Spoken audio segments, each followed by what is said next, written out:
sowas schon mal gehabt, wenn ich in Sport schalte?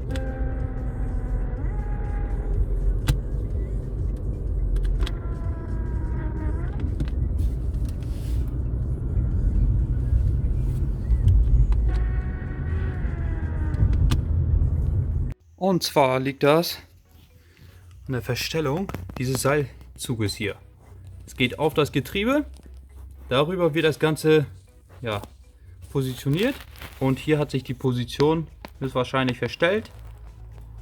Dazu muss ich hier einmal diese Schraube lösen und dann muss die Position etwas nachgestellt werden, je nachdem. Das muss ich einmal testen, ob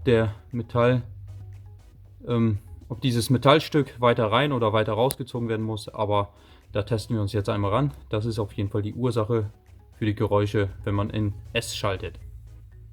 So, ich habe das Ganze jetzt etwas nachgestellt. Wenn man hier durchguckt, sieht man das auch. Ich habe das Ganze etwas weiter aufschieben müssen und jetzt mache ich nochmal eine Probefahrt. Es ist aber auf der Hebebühne soweit schon alles gut. Das heißt, in S sind keine Nebengeräusche zu hören und jetzt einmal die Probefahrt. So, jetzt nochmal die Probefahrt. Verhält sich alles schön ruhig. Also das war einfach nur die Verstellung. Nochmal.